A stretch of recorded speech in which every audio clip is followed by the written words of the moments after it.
كأس العالم في قطر. قطر كانت مانعة كل حاجة حرام، الخمور، الملاهي، أي حاجة شمال قطر كانت مانعة. بس في اتنين قرروا إن هم يعملوا كل حاجة حرام بس على أرضية الملعب. النهاردة احنا هنتكلم عن أوسخ أداء فردي في ماتشات الكورة. قرروا يعملوا أوسخ أزنخ أبطن أداء فردي في تاريخ كرة القدم.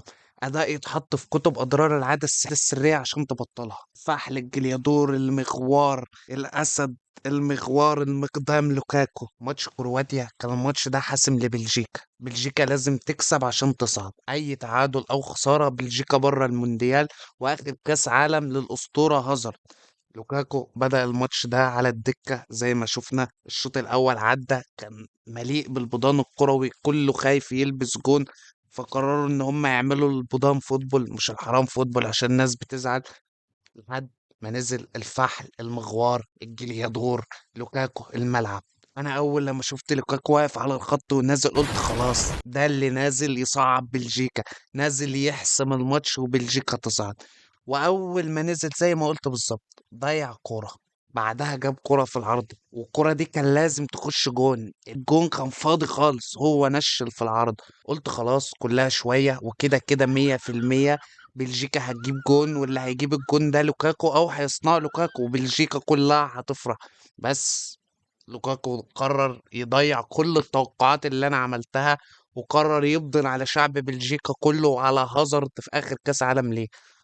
لوكاكو بعدها ما خيبش املي، ضيع كرة بدماغه وجون فاضي. شوف الكرة عاملة ازاي، دي ضاعت ازاي وجون فاضي ازاي.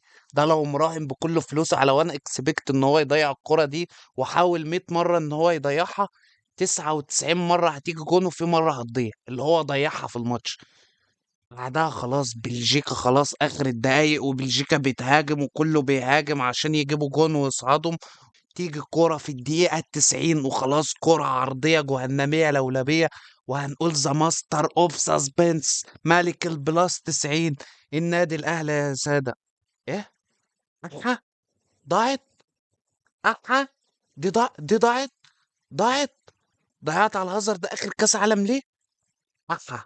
أحا لوكاكو. لوكاكو بدن على شعب بلجيكا كله، بدن عليهم اكتر ما هيجوايين بدن على الارجنتين كده. الاتنين كده كده عجول. بعد الأداء ده قرر يجي عثمان ديمبلي، عثمان بالون دور، ويحط بهارات على الأداء ده.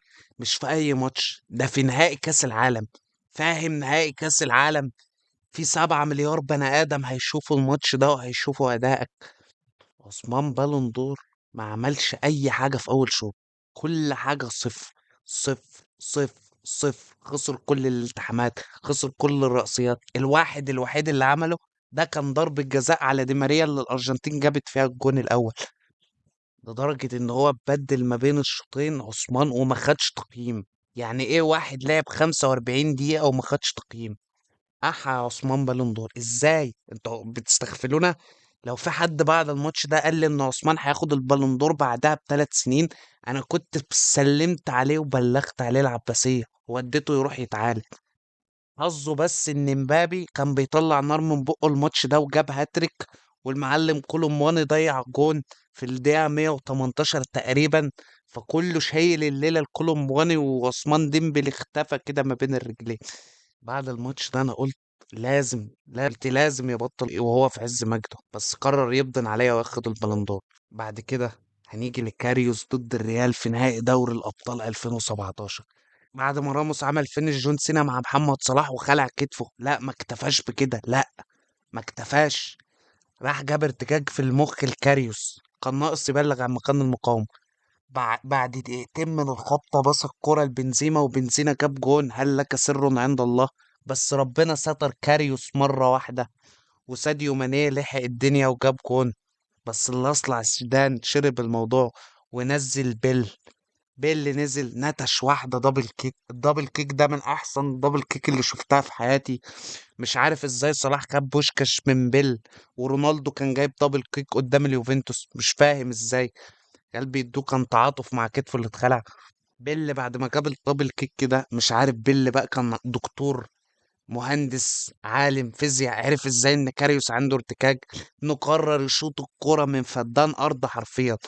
كرة عادية مزنية جهنمية سلعبانية جاية في نص الجون، وجا الجون في كاريوس. كاريوس طلع بعد الماتش ده مسرح. انا الحقيقة كنت متعاطف معاه اول ما عرفت ان عنده ارتكاك، بس بعد كده تاريخ كاريوس كله انتهى. تقريبا ما لعبش بعدها. بعد كده هنخش لصفقة من صفقات الأسلحة الفاسدة الزنجية اللي بتدخل تشيلسي تجارة أعضاء. هيكون بوكايو قدام واتفورد. مش محتاج أتكلم، شوف واحكم بنفسك. إيه ده؟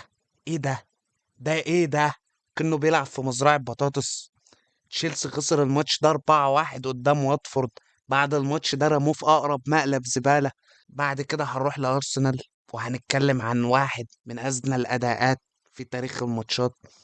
لا، مش هتكلم عن ساكا، مش جابريال مارتينيلي، لا، ديفيد لويس قدام السيتي. بص، التشكيلة اهي. ديفيد لويس مش فيها. ارتيتا كان عارف اللي ديفيد لويس عايز يعمله في الماتش فحطه دكة، بس القدر كان اقوى منه وبابلو ماري اتصاب، وارتيتا ما عندوش حد على الدكة غير ديفيد لويس. لويس نزل وقف على الخط، بصة رونالدو.